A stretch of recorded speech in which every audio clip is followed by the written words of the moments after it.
Boa noite a todos. Mais uma vez é com grande prazer de estarmos aqui nessa oportunidade bendita que nos é concedido, de estarmos aqui nessa casa, aproveitando tudo que essa bendita doutrina espírita nos oferece. Então que essa noite possamos todos nós estarmos bem abertos, bem receptivos para os ensinamentos da noite. Pois nós sabemos que é uma grande oportunidade estarmos aqui. Porque aqui nós nos reencontramos, fazemos as nossas reflexões e é uma oportunidade de nós aplicarmos a gratidão. A gratidão a Deus, que principalmente esse ano que já está chegando ao fim, né? Então, ser gratos por esse mais um ano que estamos aqui na caminhada. E esse ano, como nós falamos, um ano muito especial que também merece muitas considerações para nós, porque temos hoje aqui a nossa instalação. Agora o verdadeiro ponto de luz já tem a sua sede própria. Então, quer dizer, um projeto que nós sabemos que foram de vários anos atrás, aí, de mais, quase 2 décadas. Então, foi concretizado e deu essa oportunidade de nós estarmos aqui, aproveitando essa oportunidade. E também, como sempre falamos aqui, sobre o livro da doutrina espírita, Fundamentos da Doutrina Espírita. Isso daqui é um livro que foi feito pela USE Piracicaba, e essa distribuição é gratuita, e até na nossa reunião semana passada, nós estávamos conversando que é uma boa oportunidade até de fazermos um presente agora no final do ano. Muitas vezes, quem quer fazer um presente de Natal, um presente de Ano Novo, nada melhor do que um livro. Quem trabalha na área de educação, todos os livros são muito bons, porque livros, como dizem, nos abrem a visão, nos ensina, nos instrui muito. Então, quer dizer, e esse ainda mais que leva a nossa querida doutrina espírita, e é uma oportunidade da nossa divulgação também. Como diz Kardec, a maior caridade para com a doutrina é a sua divulgação. Então, que nós sejamos esses pequenos trabalhadores. Dados o recado, vamos aproveitar esse momento fechando os nossos olhos, elevando o nosso pensamento a Deus, nosso Pai de amor e infinita bondade, que nos concedeu o dom da vida. A Jesus, nosso Mestre, que nos deixou um grande legado a seguir, aos nossos amigos espirituais, aos nossos mentores, a equipe que coordena essa bendita casa, que sempre nos acolhe com muito amor, com muito carinho, e fica aqui o nosso muito obrigado. A nossa gratidão de toda essa energia, esses bons pensamentos, essa alegria de estarmos aqui, que também nesse momento, junto ao plano espiritual, que possa ser levado para aquele irmão que necessita. Aquele irmão, muitas vezes, que está em sofrimentos, aflitos, aqueles que estão enfermos nos seus lares, nos hospitais, que esses nossos sentimentos possam chegar a todos eles. Enfim, Senhor, o nosso muito obrigado, que esse amparo divino que aqui nos envolve permaneça conosco no decorrer dessa noite e ao retornarmos aos nossos lares. Que assim seja. E palestrante da noite hoje é o Álvaro, né? Nosso presidente da USE, mais uma vez é com grande alegria, que teve que... Foi convidado em cima da hora, né? Porque na realidade, infelizmente, o outro amigo nosso, o Léo Arruda, não pôde estar aqui presente. Daí coloquei no nosso grupo da USE e o Álvaro já prontamente falou: estou disponível. Falei: então, se está disponível, vamos trabalhar. Então tá aí. Álvaro, fica à vontade.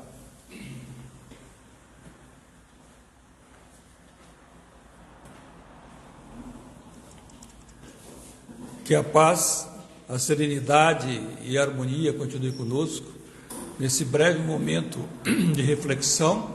É uma satisfação muito grande, mais uma vez, estar aqui nessa casa, uma noite de estudo. E eu não me canso de admirar e parabenizar o pessoal aqui pela esmero, pela dedicação na reforma, que ficou tão bonita. E estava aqui há pouco conversando com o Evênio. A gente visita muito centro espírita, que a gente vai dar para esta região. O Evênio muitas vezes me acompanha como médio de apoio, e a gente fica, poxa, mas não dá nem para comparar com outras casas sem nenhuma pretensão nem nada, né? Mas a gente vê que pela dedicação, pela visão, então está todo o grupo de muito parabéns, a satisfação de estar aqui. E à noite de hoje nós vamos fazer uma reflexão sobre o convite de Jesus. Tentar entender, não só no aspecto evangélico, no aspecto científico, filosófico, a doutrina nos apresenta. Compreender com maior profundidade o que significa realmente esse convite. Então a gente lembra que, conforme está no livro A Caminho da Luz, ditado pelo Espírito de Emmanuel, psicografado pelo saudoso Chico, que Chico fala então, o Emmanuel fala através do Chico, que o planeta Terra, quando foi construído, Jesus, junto com uma pleiade de espíritos elevados, puros como ele, que o construíram. Jesus coordenou essa construção há 4,5 bilhões de anos atrás. Então, antes de nós existirmos, porque a nossa idade espiritual está em torno de 1,7 bilhão de anos, estou meio velhinho, né? Mas Jesus já era o Espírito puro e já estava criando esse planeta. Só para ter uma ideia, nem que seja pálida, de quem é o Mestre Jesus. Então, ele, o governador espiritual da Terra, que acompanhou a nossa evolução desde os mais simples primórdios. Então, nós já estamos como Homo sapiens há 300 mil anos, e estamos aqui nessa romagem, sempre trabalhando e evoluindo. E passamos já por vários ciclos evolutivos.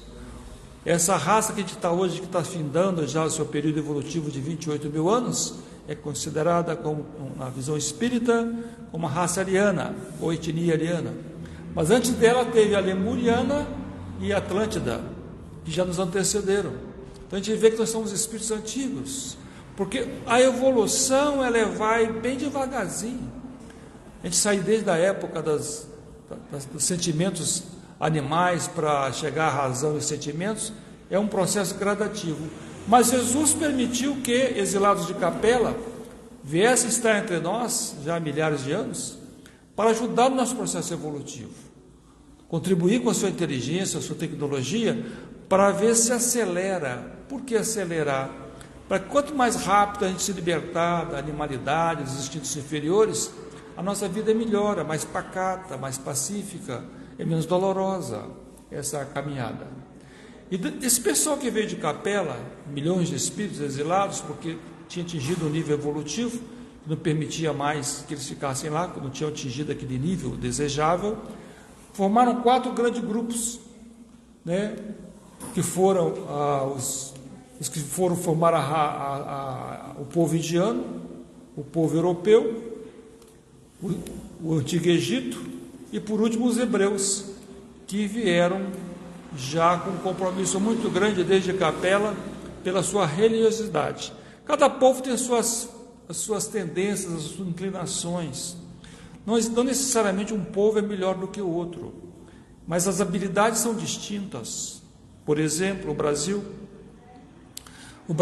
ele é longe o país mais espiritualizado do mundo, mas não é no aspecto social e tecnológico. Você teria que talvez ir para a Europa, para os Estados Unidos, mas no aspecto espiritual sim. Então cada povo tem suas habilidades. Os hebreus então, eles tinham uma tarefa muito importante, como de fato tiveram. E quando Jesus achou oportuno, ele encarnou na terra. A única encarnação de Jesus na terra foi essa. Então ele veio lá em Belém, como sabemos, e diz Emmanuel, começava a era definitiva da maioridade espiritual da humanidade terrestre, uma vez que Jesus, com a sua exemplificação divina, entregaria o código da fraternidade e do amor a todos os corações. Dali em diante, há 2.000 anos para cá, começou o nosso reloginho clicar. Olha, é a última oportunidade de vocês, agora que Jesus veio, já vocês atingiram a maioridade espiritual, vocês têm que ter um comportamento melhor. Até ali, dominava muita ferocidade, as guerras, as violências, continua também, mas agora nós temos mais esclarecimento. Então aumentou a responsabilidade da humanidade a partir do início da era cristã.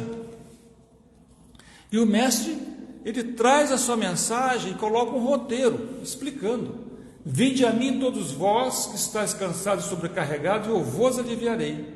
Tomai sobre vós o meu jugo e aprendei de mim, porque eu sou manso e humilde de coração, e acharei descanso para a vossa alma, porque meu jugo é suave e o meu fardo é leve. O jugo é suave porque o jugo é o amor, e o fardo é leve, porque o fardo é leve porque é apenas observância dessa lei, a lei do amor. Então nós temos que aprender, particularmente nós espíritas, dentro das nossas limitações, como é que nós nos comportamos na sociedade. Porque ninguém vai dar um salto evolutivo da noite para o dia, mas nós sempre podemos mudar a nossa conduta, mudar as nossas atitudes para melhor. Ser mais educado, mais polido, mais fraterno, mais sincero, mais honesto, em todos os aspectos da vida. Então, essa é a lei do amor que Jesus nos ensinou. E ele coloca um caminho, e é um caminho único. Perdão. Eu sou o caminho, a verdade e a vida, ninguém vai ao Pai senão por mim. Não tem outro caminho. O único caminho possível de evoluir é o caminho que Jesus aponta.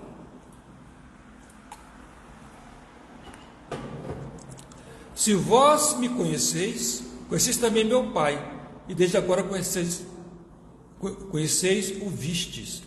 João fala no seu evangelho, o evangelista, que Deus é amor. Deus é amor. E Jesus é o exemplo do amor de Deus para nós. É o Espírito perfeito, não só como ensinamento, mas com exemplo. Então é o modelo a ser seguido. E ele é o caminho. Então, se nós pensamos em ser felizes, não tem outra maneira de ser feliz, senão a vivência do amor, conforme ele aponta, sendo o caminho. O que acontece com a nossa humanidade? Mesmo com todo o Evangelho, a mensagem de Jesus, a violência ainda predomina em nossa sociedade, pela dominância dos instintos animais sobre os instintos, sobre os sentimentos mais elevados. Então, essa violência vem através dos séculos. Até no século passado nós tivemos 2 grandes guerras mundiais, mais de 100 milhões de pessoas perderam a vida, de cidades destruídas. Então a gente vai vendo que o homem ainda continua recalcitrando no mal e sofrendo os seus efeitos, porque não tem observância do amor. E a Europa, que deveria ser o centro cristão do mundo, porque lá se estabeleceu os primeiros apóstolos, Pedro esteve lá, o apóstolo Paulo esteve lá em Roma, centro do império, mas não. Do século IV em diante já se perverteu e já romanizou o cristianismo, tomou outro rumo e se perverteu completamente a ponto de o homem não ter sido orientado convenientemente para a sua transformação moral. O apóstolo Paulo, já percebendo naquela época, o apóstolo Paulo muito inteligente, ele diz na sua carta aos Efésios: desperta tu que dormes e levanta-te entre os mortos, e o Cristo te esclarecerá. O que o Paulo quer falar sobre isso? Levanta-se, é os mortos do aspecto dos sentimentos, dos valores elevados. O homem se deixa levar pelas emoções, pelo mundo, pelas cores, porque o mundo material exerce uma hipnose muito grande sobre nós. Mas nós temos que saber disciplinar, entender que nós somos espíritos eternos, e a nossa verdadeira pátria é o mundo espiritual. Aqui nós estamos de passagem, é uma experiência que estamos, e transitória, eterna é só o mundo espiritual. Quando Jesus, já no final da sua trajetória, já tinha deixado a Galiléia, estava na Judéia, ele vai até a casa de Lázaro, Maria, e Lázaro tinha falecido, tinha 3 dias, estava na sepultura. Tá? Betânia é uma cidadezinha pequena, um povoado, bem perto, um pouco mais de 1 quilômetro de Jerusalém. E lá o Lázaro estava já enterrado há 3 dias numa gruta. E Jesus vai, como nós sabemos, e manda Lázaro acordar. Lázaro estava num sono cataléptico. E Lázaro desperta e todo mundo fica surpreso que Jesus tinha ressuscitado um morto. Mas Lázaro não tinha morrido, ele estava já em catalepsia, poderia até morrer, mas não estava morto ainda. Mas diz a Joana de Ângeles, no livro Desafios e Soluções, que Lázaro pôde acordar do sono da morte porque já estava desperto. Então Lázaro já era um seguidor de Jesus, ele já estava afinado com as esferas superiores. Então ele conseguiu escutar A voz é a mensagem renovadora de Jesus.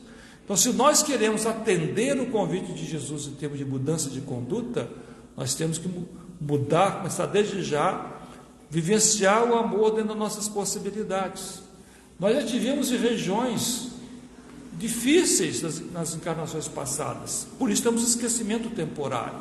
A gente recordar como nós agíamos há 500, 1000, 2000 anos atrás, é simplesmente terrível. Quantos crimes nós praticamos pela ambição, pela inveja, pelo despeito, e trafegamos essas regiões trevosas, difíceis.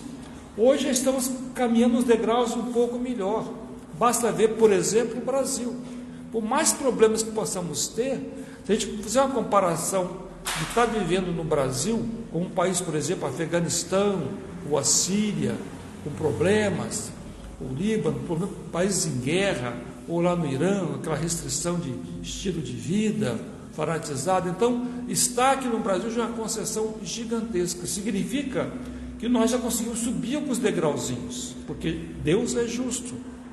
Deus não vai dar para nós a condição de reencarnar no Brasil e o outro vai reencarnar lá na Síria, no meio da guerra, por acaso. Tudo tem uma explicação. Nós somos herdeiros de nós mesmos. Se nós queremos ter uma vida melhor, nós temos que plantar a boa semente. Mas a pergunta que o Espiritismo traz para a gente, porque o Espiritismo é fé raciocinada, nós temos que tentar entender por que nós temos dificuldade de nos modificar, por que a gente continua recalcitrando no mesmo erro. Jesus, conforme o Evangelho de Mateus, já dá aqui a explicação. Por que você repara no cisco que está no olho do seu irmão e não se dá conta da viga que está em seu próprio olho? A falta de autocrítica. A gente não repara os erros dos outros, mas os nossos erros nós precisamos reparar e buscar corrigir, a gente não faz. A gente se desculpa. E se algum amigo que tem intimidade conosco vem nos dar uma sugestão, uma orientação, a gente fica irritado. Pelo orgulho, pela vaidade, a gente não aceita. Nós temos dificuldade de aceitar críticas. Alguém fala alguma coisa, você já corta. Eu já sei, não quero saber. Então, é esse orgulho que dificulta a enxergar o cisco no nosso olho, a trave no nosso olho. Então, nós temos que recordar Jesus, parar de reparar o cisco no olho dos outros e ver a viga que está em nosso olho, os nossos erros, os nossos equívocos, que tem que ser modificado. Como consequência, a humanidade anda em círculos no aspecto espiritual.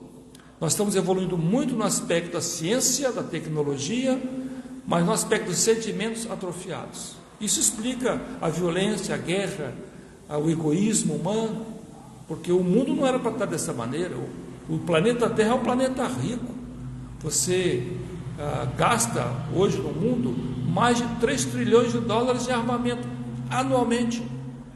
E nós com menos de 0,5% desse dinheiro, acabava a fome no mundo. E, no entanto, milhares de pessoas morrem de fome e outros, quase 1 milhão de pessoas estão subnutridas. Quer dizer, uma coisa elementar, que era a fome, seria eliminada da face da terra se 0,5% que se gasta em armamento fosse utilizado para atender às necessidades.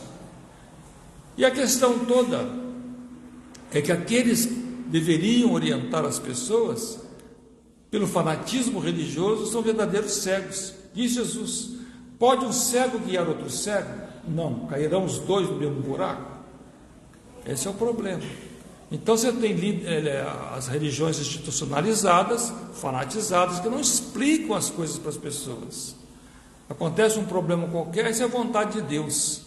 Ora, a pessoa está sofrendo, está com dificuldade. Às vezes ama uma pessoa que desencarnou, um membro da família. Foi a vontade de Deus. Não, vem cá, a vontade de Deus é que o meu filho, a minha esposa, o meu marido, o meu tio, meu pai falecesse. Mas por que Deus teve vontade com a minha família e não teve com a do outro? É uma vontade esquisita. Então não é explicação lógica, racional. E a pessoa sofre com isso. Então, são cegos orientando cegos. A pessoa vai se revoltar porque não tem uma explicação racional para o seu sofrimento. E essa fé cega tem levado a deslizes terríveis. A própria Guerra das Cruzadas, invadiu lá as regiões muçulmana, matando milhares de pessoas, a Inquisição que torturou tantas pessoas inocentes. Jesus, em um dos seus ensinamentos para os apóstolos, quando estava no templo, tinha lá, ele fala do fariseu e do publicano. O publicano era detestado pelos judeus, considerado um pecador, porque ele cobrava impostos. Os judeus odiavam pagar imposto.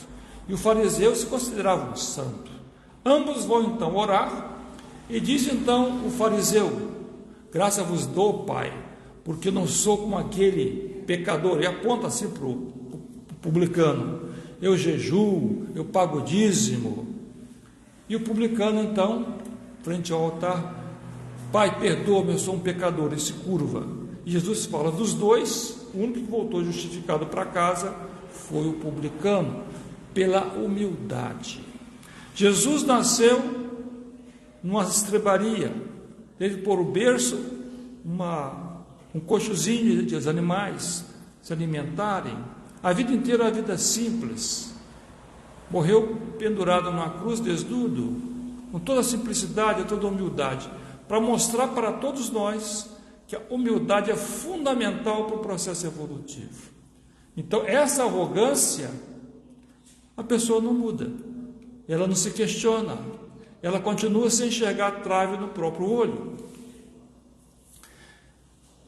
O rei Davi, o salmista, há 1000 anos antes de Jesus, ou seja, 3000 anos atrás, ele já dizia: tem olhos, mas não veem. Olha que inteligência fascinante do rei Davi. E já Jesus, 1000 anos depois de Davi, conforme está no Evangelho de Mateus, vendo não enxergam. A nossa trajetória evolutiva, todos os dias, os nossos guias espirituais, nos colocam lições para nós aprendermos, desde que nós prestemos atenção, desde que tenhamos olhos de ver, olhos de enxergar, que a gente vai ver as coisas e não presta atenção e perde a oportunidade da lição. Quando nós vimos esse panorama da Terra, ainda tem guerras, o próprio Brasil teve 300 anos de escravidão, a corrupção que existe em todas as nações, mas no Brasil é alarmante. Aliás, a corrupção, no Brasil em particular, é a maior causa dos problemas que nós enfrentamos. Mas em cima de tudo isso aqui, Jesus nos observa. Ele criou esse planeta, ele coordena o processo evolutivo, ele sabe o que está acontecendo, e nada foge do seu cronograma, de acordo com os ciclos evolutivos da humanidade. Ele interfere sempre que é necessário, porque nós temos o livre-arbítrio individual e os povos têm o livre-arbítrio coletivo, mas esse livre-arbítrio individual ou coletivo, ele é limitado, ele tem parâmetros, ele tem limites, não é assim qualquer coisa que a gente possa fazer. E no momento adequado, Jesus sempre interfere. O Brasil, em particular, onde o Mestre designou como coração do mundo e pátria do Evangelho, tem a missão a cumprir. Uma missão importante, que é levar o verdadeiro cristianismo e espiritismo para todo o mundo. E designou Ismael para coordenar esse trabalho com as falanges do bem. Então vamos ter confiança, vamos ter fé em Deus, que nada está fora, muito fora do que o Jesus determinou, o que Ismael está cumprindo. O homem pode atrapalhar, retardar um pouco a marcha do progresso, mas não demais. Chega um ponto que não, basta, e aí a ação do alto se processa. E quem está no Brasil, quando a gente fala Brasil, coração do mundo, pátria do Evangelho, isso não é para ter ufanismo, arrogância, orgulho. Existe uma grande diferença entre os espíritos que são eleitos e os que são escolhidos. O espírito eleito é Ismael. Ismael foi eleito como guia do Brasil pelos seus méritos, pelo seu trabalho. É um missionário atuando no mundo espiritual. Mas nós não fomos eleitos, mas fomos escolhidos porque temos a condição de cumprir um projeto e nessa encarnação. Então, através do trabalho que tivemos em outras reencarnações, Analisando a nossa ficha das reencarnações sucessivas que tivemos, os mentores designam, olha, você tem capacidade de vivenciar um local pela sua vida pregressa. Então, você dá oportunidade. Os escolhidos, então, são aqueles que têm oportunidade de trabalho aqui na Terra, em determinadas nações. No Brasil, em particular, as pessoas que estão aqui querem desenvolver um pouco mais o senso de fraternidade, de solidariedade.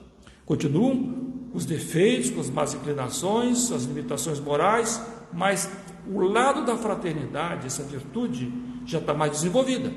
Então, esse é um pré-requisito para reencarnar no Brasil. A pessoa tem que avançar um pouco mais no lado da fraternidade, que é diferente da Europa, da América do Norte e da Ásia, que tem outras virtudes que nós não possuímos.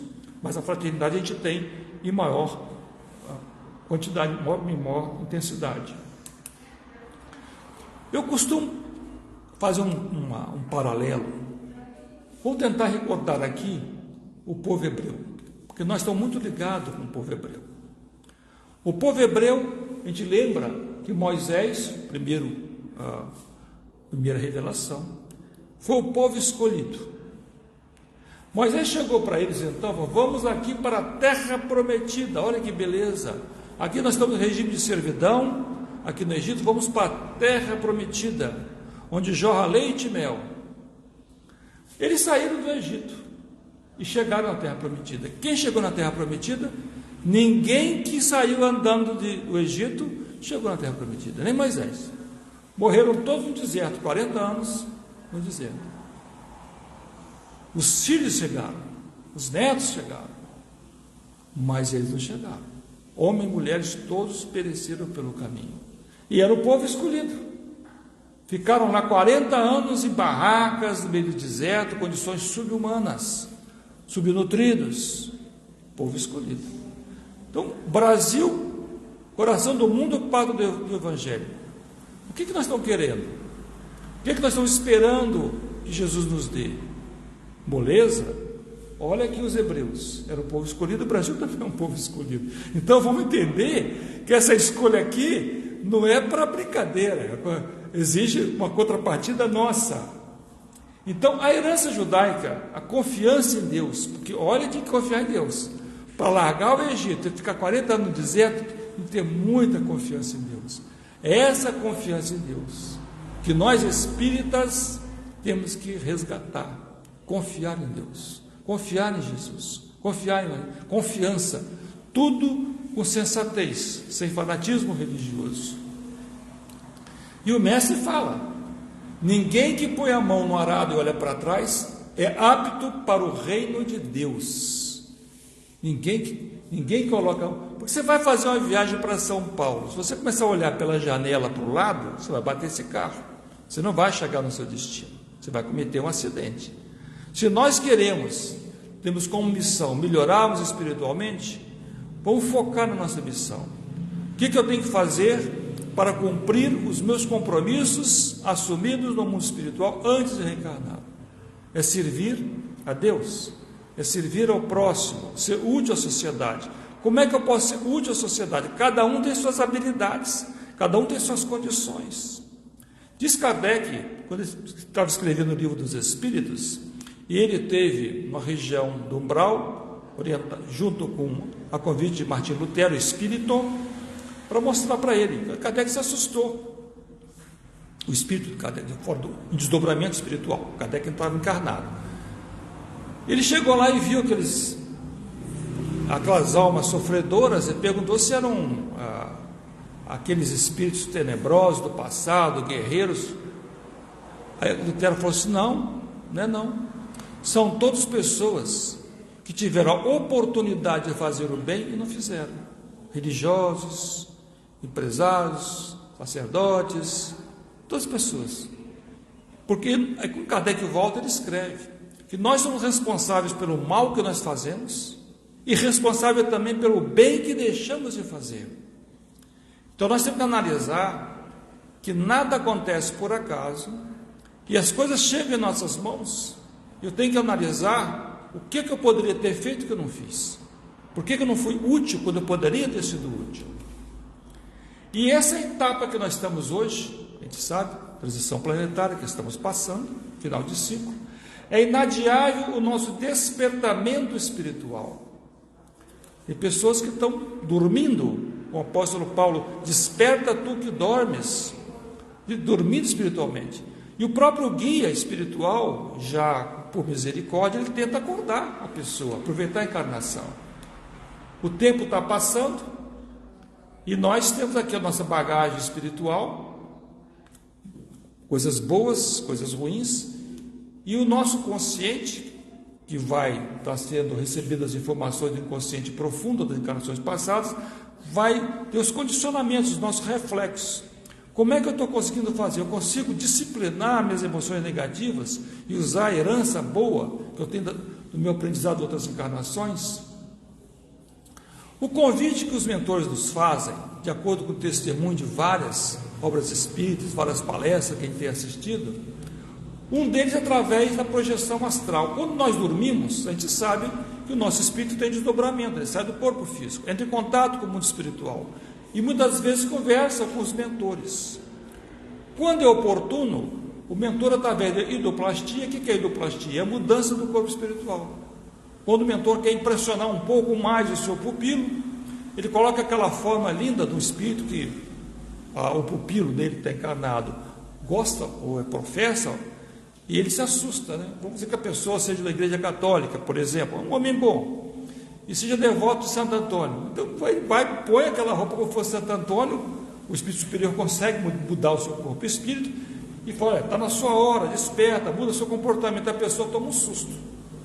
E o mentor procura fazer com que ele possa gravar um pouco do que aconteceu no mundo espiritual. Ele vai despertar e vai ver. Outras vezes acontece através da evidência.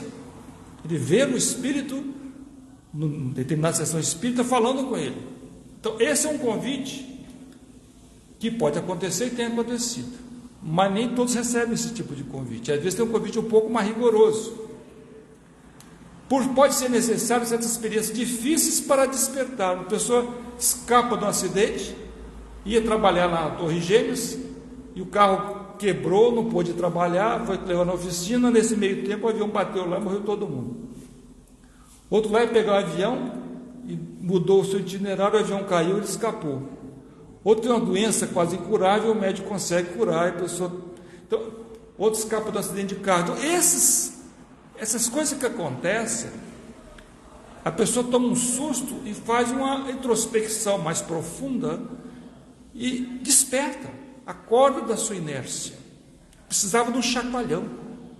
Então, o mundo espiritual procura fazer tudo para nos conduzir para o bem, para que nós possamos aproveitar ao máximo essa encarnação.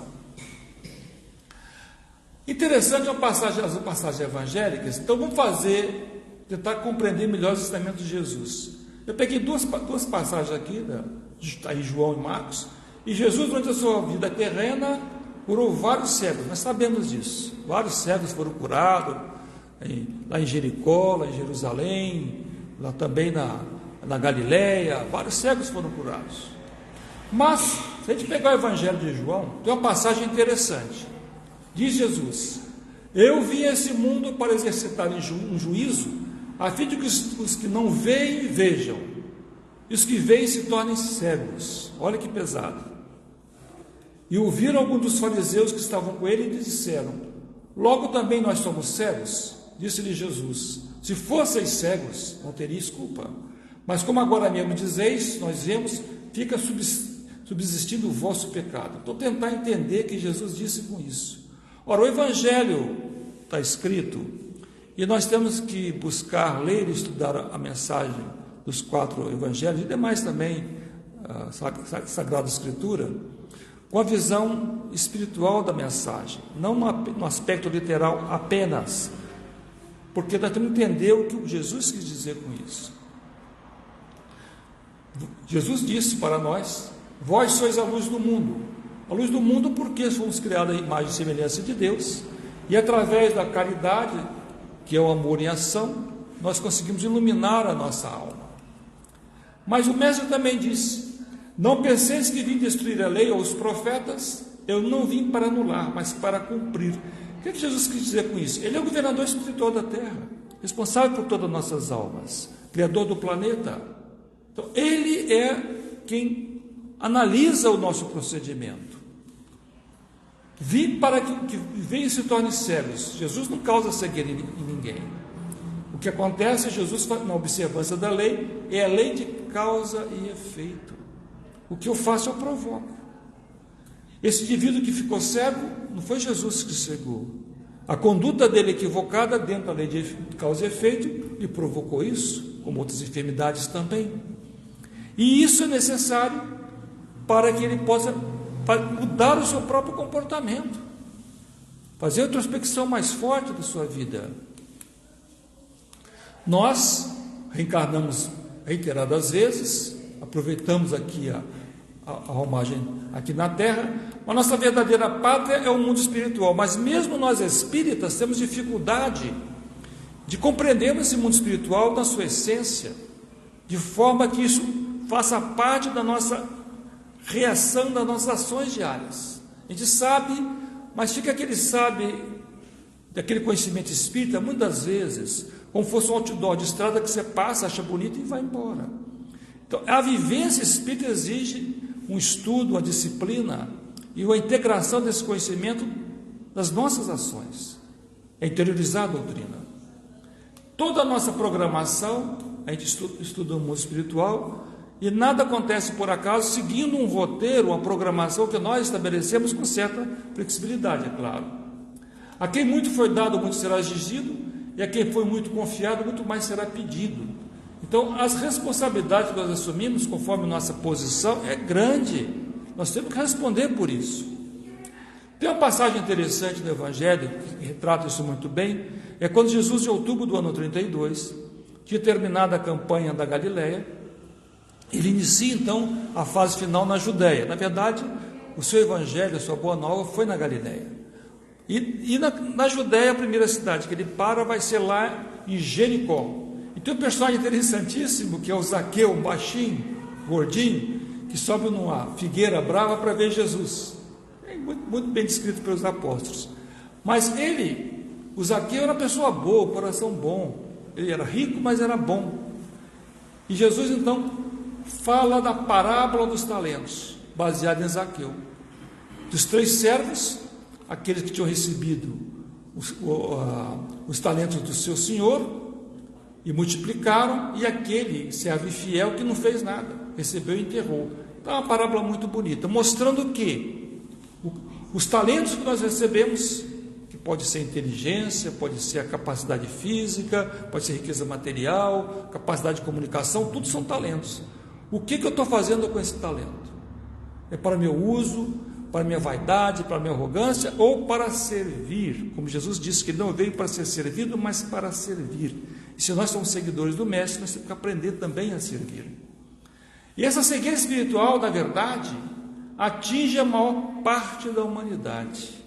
E um grande exemplo, por exemplo, para estudo didático da noite, é o apóstolo Paulo, na época, o rabino Saulo de Tarso, que no ano 35 da era cristã, ele prende Estevão, que era já um orador fabuloso na Casa do Caminho, o primeiro núcleo cristão criado lá na Judéia.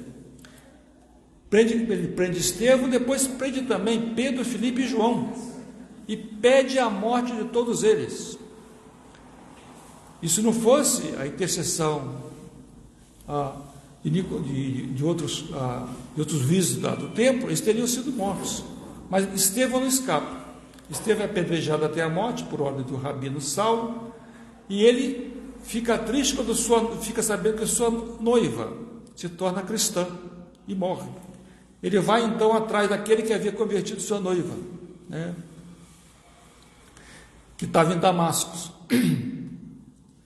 E lá chegando, nas portas de Damasco, ele vê Jesus, e nós sabemos que ele fica cego, tá? E é curado por quem ele estava perseguindo. Devolve a visão para Saulo. Isso é interessante, essa história, porque já convertido, já trabalhando pelo cristianismo, na sua primeira missão, quando Saulo vai até Chipre, junto com Barnabé, divulgar o cristianismo. E lá chegando, encontra o governador lá de Chipre, muito doente, e com um curandeiro judeu. E Saulo então cura esse governador. E o curandeiro começa a blasfemar contra Jesus. E Saulo diz para ele: como vós também já vivi em trevas, e no instante do meu encontro pessoal com o Messias foi necessário que as trevas dançassem meu espírito, a fim de que a luz ressurgisse mais brilhante. 3. Igualmente esse benefício perderás a visão do corpo, para poderes divisar a verdade em espírito. Então o mago lá judeu ficou cego pela ordem de Paulo, depois recupera a visão. Mas a gente vai sentindo que Saulo viu aquela cegueira que ele teve, uma necessidade de uma introspecção mais profunda, que às vezes a gente precisa. Então a enfermidade não necessariamente é um karma doloroso, é dificuldade, mas é um tempo que nós estamos passando para fazer uma análise mais profunda. Esse mago não aproveitou nada dessa cegueira naquela encarnação, o contrário de Saulo. E ele é batizado por Barnabé como Paulo, e se torna um grande divulgador do cristianismo, como sabemos, para os gentios. O cristianismo se fortaleceu principalmente pela ação do apóstolo Paulo, a ponto de, conforme sua carta aos Gálatas, ele dizer: já estou crucificado com Cristo e vivo, não mais eu, mas Cristo vive em mim, e a vida agora a vivo na carne, vivo pela fé do Filho de Deus, o qual me amou e se entregou a si mesmo. Então ele já dizia que o Cristo vivia nele, de tal a sintonia que ele estabeleceu com os planos mais elevados, pela mudança de comportamento. Aquele início criminoso dele de perseguir os cristãos tinha mudado, ele serviu até o final. Mas, em conclusão da noite, vamos atender o convite de Jesus. Mas o convite dele não é um convite fácil. Se alguém quiser acompanhar-me, negue-se a si mesmo, tome diariamente a sua cruz e siga-me. Então, é uma vivência diária dos postulados cristãos. É a oração, a meditação, uma análise dos nossos equívocos, o que nós podemos fazer para modificar, para realmente seguir Jesus. Muito obrigado. Passo a palavra agora para o nosso dirigente da noite para a conclusão dos trabalhos.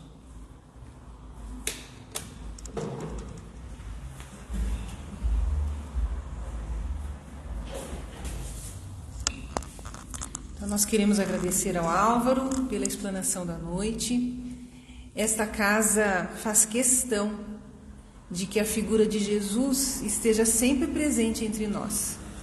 Haja vista que aqui na parede, né, ele está sempre nos relembrando da sua luz, está sempre nos relembrando da sua presença e principalmente dos seus exemplos que todos nós devemos seguir, para que um dia possamos dizer que verdadeiramente atendemos ao convite dele, que, como foi dito aqui, não é fácil, mas tão necessário àqueles que desejam evoluir, que é o nosso destino de estarmos encarnados aqui. Então, muito obrigada pela explanação. E vamos agora passar a segunda parte da noite, né, da tarefa da noite, que é a fluidoterapia, o passe. Aqueles que desejarem participar, basta aguardarem sentados que o Cristiano irá conduzi-los.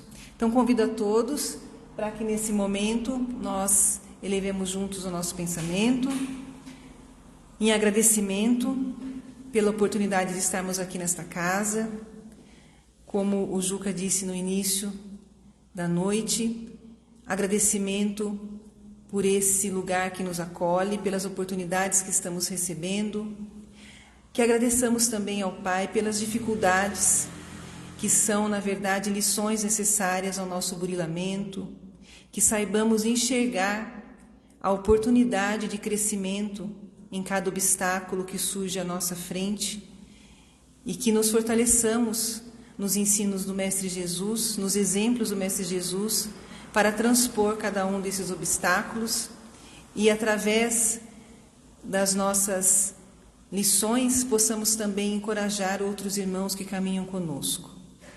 Que Jesus, nosso Mestre, que os mentores desta casa, nos auxiliem para que continuemos buscando os caminhos interiores que nos levem a nos tornarmos melhores e que a cada dia possamos ser um exemplo vivo de que podemos sim ser o que Jesus espera de nós e auxiliar os que caminham nessa estrada, nessa jornada bendita que é a encarnação. Que assim seja.